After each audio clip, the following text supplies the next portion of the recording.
This is my honest review and summary of Sushi Chef Company Sesame Seeds.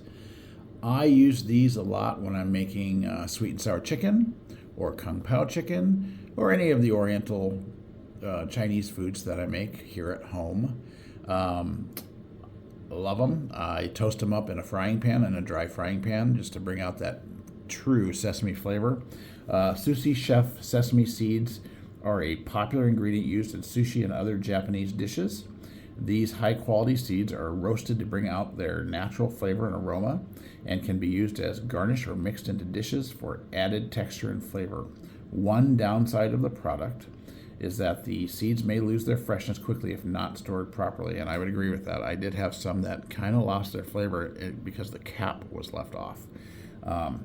Despite this, Sushi Chef Sesame Seeds are a great addition to any kitchen and are known for their quality and versatility.